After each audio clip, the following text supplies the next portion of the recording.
गंजाम जिला आसिकारे लगाण वर्षा जोगु फुलुछि ऋषिकुल्या एवं बड़ नदीर जलस्तर नदी पाखापाखि 8 फुट उच्चरे बन्या पानी चली बन्या आशंका को दृष्टि रखी प्रशासन पक्षरु समस्त सतर्कता अवलंबन करा जायछि। तलिया अंचलर लोक मानकु सतर्क रहिबाकु निर्देश दिया जायछि। सेपटे धराकोट ब्लॉक कुसपड़ा गाँव में ऋषिकुल्या नदीर बन्या पानी पशि 100 एकरु अधिक फसल नष्ट हो जायछि। गंजाम जिले में गतकाली लगाण वर्षा जारी रही और आज 7टी जिला रेड वार्निंग ता भितर गंजाम जिला भी रही। तेणु गंजाम जिले में आज बा आसंता काली सकाळ पर्यंत प्रबलरू अति प्रबल वर्षार आकलन करा जायछि। पाणीपाग विभाग नहीं गंजाम जिला आसिकारे लगाण वर्षा जोगु ऋषिकुल्या एवं बड़ नदीर जलस्तर बढ़िबारे लागिछि।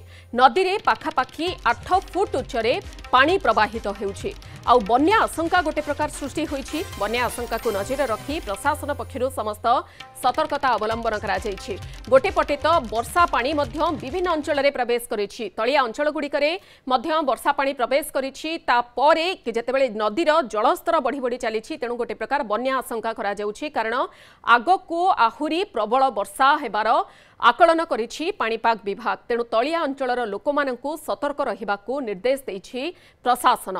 सेपटे धराकोट ब्लॉक कुसपड़ा गाँव में ऋषिकुल्या नदीर बन्या पानी पशि 100 एकरु अधिक फसल नष्ट हो जाइछि।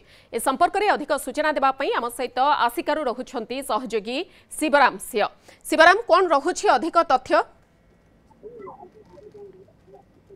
देखु मधु गत काली ठार लगान वर्षा जारी रही राज्य में लगान वर्षा जोगु बन्यार आशंका देखा जायछि। जेतेबेले कि आमे रहिछु गंजाम जिला धराकोट ब्लॉक रो जाहाड़ा पंचायत कुसुगपड़ा ग्राम एठी देखि पारुथिबे बन्या जल बा बाली माड़ी केमती 100 एकरु उर्ध चाष जमी रे बाली माड़ी जायछि। ए होछि तार चित्र।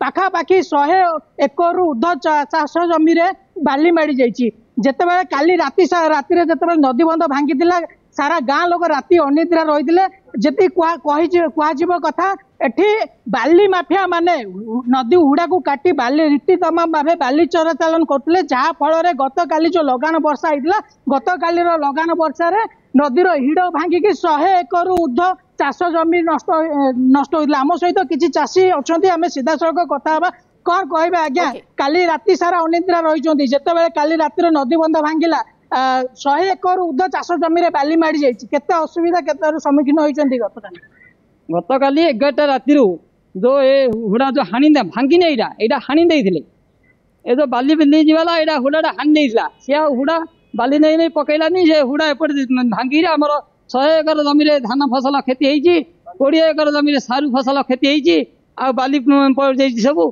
हाँ ए सब क्षति होइछि हमर आमे बाकी बुगा कर सब खंड फसल करथिलु हमर भण के 7 बस्ता में धान होइथदा से फसल सब गला हमको क्षतिपूर्ण देबे। आमर रास्ता केमती आजीवन बंद हम एपटे बाली जीवाटा बंद हम एपटे ए रास्ता केमती आमर पटहुड़ा पड़ो।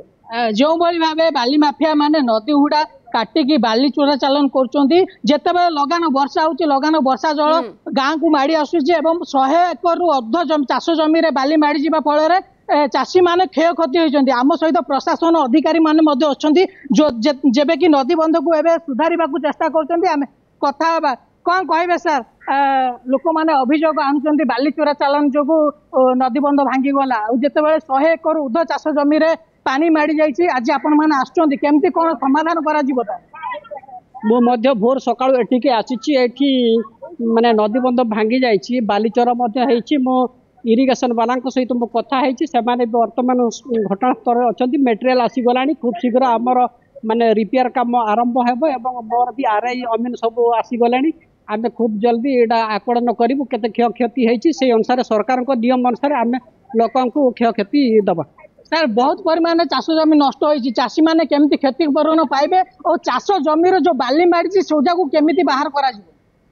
आमर स्याड कास्ट प्रोविजन रे जहाँ अच्छी आमर क्षतिपूरण देवार आमे तुरंत आकलन करिक सेडा आमे देइ दबु चाषी मानक। सरकारी नियम अनुसार क्षतिपूरण को नहीं जहाँ भी देवार आवश्यकता रही से सब तो दिज्व किंतु से ही चिराचरित उत्तर पूर्वर कहीं ये सब को अणदेखा करागला चोरा बाली माफिया माने चोरारे बाली नेले जहाँफल एभली एक स्थिति उपजिला से पूर्वर ता उपरे भी नजर रखागला नहीं। खबर उपरे नजर रखु परवर्ती समय बाबद में आपंकर अपडेट नेबू। शिवराम सिंह आसिकारु सीधा सड़क रही सहयोगी जे प्रसंग में अधिक सूचना रखुले।